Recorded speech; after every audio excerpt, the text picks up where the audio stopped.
כן. טוב, למה זה הסתיים? סוף סוף נגמר. הגעתם. ואתם הזוג שהגיע במקום האחרון. הכל טוב. ובגלל שהגעתם כל כך מאוחר, הטיסה עוד רגע.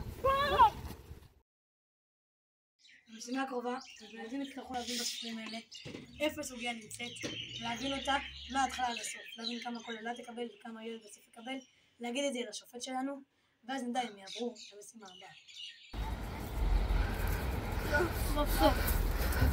זה רמז או רק שם צריך לחפש. אני לא רואה את זה פה, איפה זה יכול להיות? איפה עוד פעם? הנה, תגיד. נו, מה כתוב? כתוב שיש אבא שמת לו עלינו, אשר חרב ירושה של 100,000 שקל. אחי, 100,000 זה יותר מדי. אז יש לו 10 בנות ובן אחד. איך הירושה תתחלק לפי הגמרא? נראה לי שלמדנו את זה בשיעור גמרא. שנה שעברה, כן. יאללה בוא. בוא נתחיל עם זה. רגע, זה לא ספר התואם. נראה לי שמנסים לעבוד עליהם. הנה, זה הספר.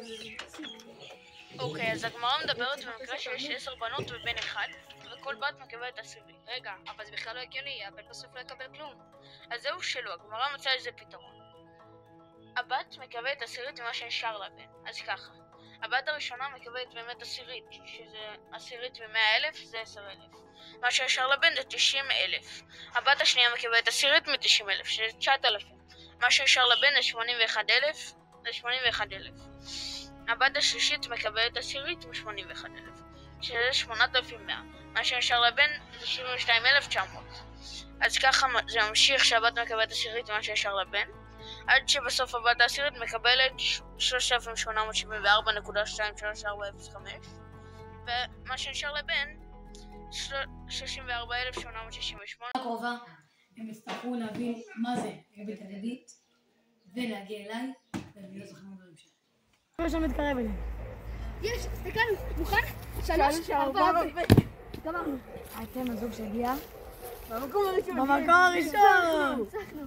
אבל יש איזה משימה מיוחדת, אקסטרה. מה?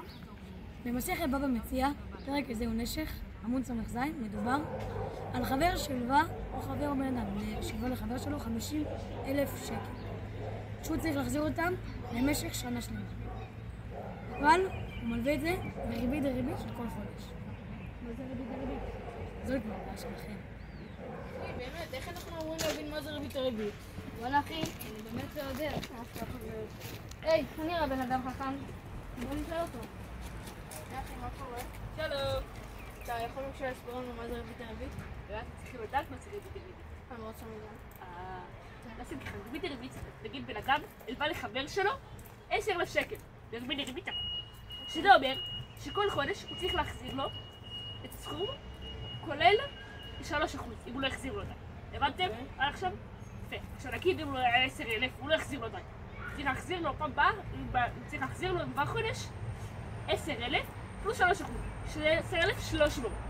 הבנתם? ככה, כאילו חודש אחרי זה יוצא שצריך להחזיר לו 10,300 פלוס 3%.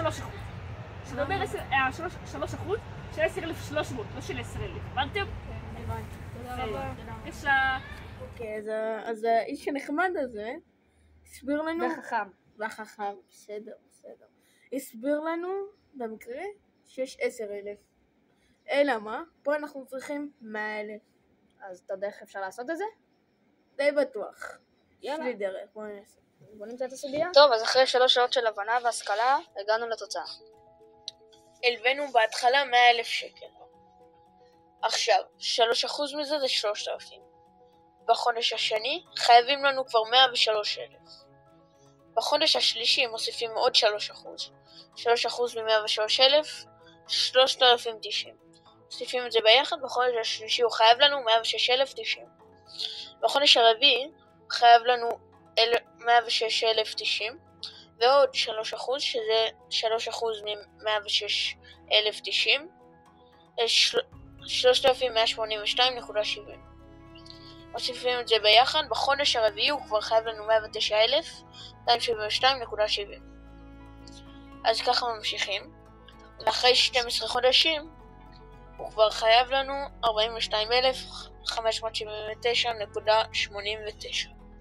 וזה כמה שהוא חייב לנו אחרי שנה. עכשיו במקום הראשון יזכה בתורת המספרים 4. בוא מהר, יאללה. 3, 4. יש, ניצחנו. רגע, אבל איפה המנחה? אני כאן. בוא נעזור לו. מה אתה עושה כאן?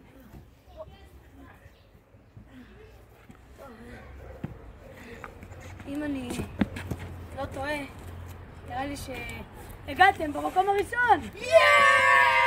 אתם זכיתם בתורת המספרים 4.